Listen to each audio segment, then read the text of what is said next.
So you're coming to MagicCon Vegas, or maybe you're coming to MagicCon Atlanta. Well, I've got some more tips and tricks for you to help you out. Welcome to MTG Tuesdays Tips and Tricks. And today we're again talking about conventions and things to remember. Again, we talked about it last week. Again, hygiene is important. Just always hygiene. Bring lots of hygiene products. Bring extra deodorants to have, especially if you're going to Vegas. It's going to be hot. It's in the middle of summer, so it's going to be hot. So just be prepared for that.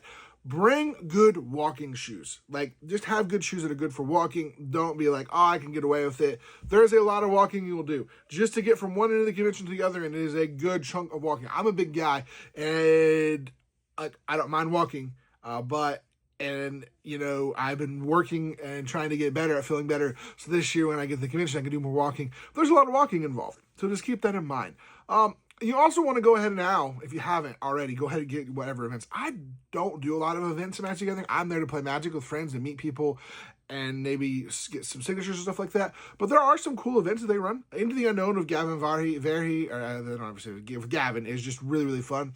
Typically, a lot of times it's playtest cards and different formats and stuff like that. So it's been a lot of fun the time I did it. There's some commander events and other things you can sign up for. And you can also, if you're trying to qualify for events, but you want to go ahead and plan those ahead that time. Like, okay, I'm doing events at this time. But also keep in mind, we have, there is that first night, Friday night, there is the party at, I think it's like Area 51 or whatever. Not Area 51, but it's like something like that. There's a bar or something along the lines. Really cool area that's with Grumgully and some other people DJ and karaoke and a bunch of stuff going on. And you definitely don't want to miss that. I'm planning to be there. A bunch of your favorite content creators will be there as well. So you definitely don't want to miss that, to be there, to hang out, to chill, to meet some of those people. I highly recommend bringing some snacks with you. Yes, you can. I don't know Atlanta because I haven't done Atlanta, but I'm sure there will be. But both in Chicago, both in Vegas, there have been vendors in there that you can get like lunch and stuff from. But maybe you need a snack. Maybe you're just busy and don't want to run out. And so, but just to keep yourself to hold you over. Slim Jims, beef jerky.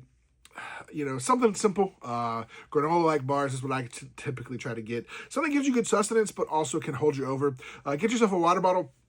And I have a really cool water bottle idea thing that's coming out really soon, so stay tuned for that. Highly recommend getting that water bottle.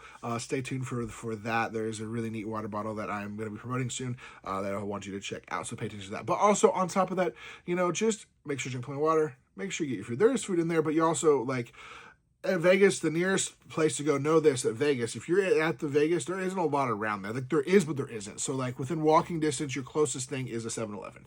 That is it. If they do like the last year, there'll be some food trucks set up outside. There's places inside you can get some food as well. So keep that in mind. You may need to leave if you want to go get lunch or food, but I'd always plan and recommend go out and get dinner. Remember, you're in Vegas. Go have some fun in Vegas. If you've never been to Atlanta before and there's some things in Atlanta you want to see, plan to go do some stuff in the evening. We have Magic all year round. And guess what? People are playing Magic all the way to all night, 24/7, basically. So, if you go out for 3 to 4 hours, some people are so focused, I gotta just play Magic. I'm here to play Magic. You're here to have a cool, awesome experience, right? Go have a cool, awesome experience. Go meet people, but also be able to be what, I'm gonna go out and I'm gonna meet and talk to these people. I'm gonna go see this person. My buddies and I, they're gonna go out and get dinner. One of my favorite memories from Vegas last year was getting together and going eating dinner with some guys a couple different times and sitting down and just having getting to meet people and talk to them on a one-on-one level, not just be oh, that's content creator who and this and that, but getting to that has been just the best part.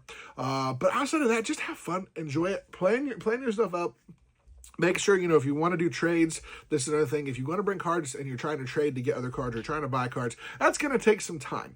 So I would recommend finding one of the booths that allows you to drop the cards off and then they'll call you when it's done. Because now you're not sitting there for 2 to 3 hours as they go through your binder of thousands of cards and giving you a price. They're just going to look through it at a certain point. They have someone that's sitting there to the side pulling cards. They're going to give you a call and be like, hey, we're offering you X, Y, Z. Are you interested? Come back. And then you can take the offer or not take the offer, and then you're good to go. And granted, you can go back and forth with different people. Sit there. The first year I did a bunch of trades because I was trading up into CDH staples that I needed, and it took probably 4 or 5 hours of my MagicCon experience away. So just keep that in mind. You can also get tattooed at the place. And you could do that. So keep that in mind. They're doing flash tattoos if the people are available, but then they have appointments as well. That does take up some time, but you can also plan to do that. So just plan your time accordingly.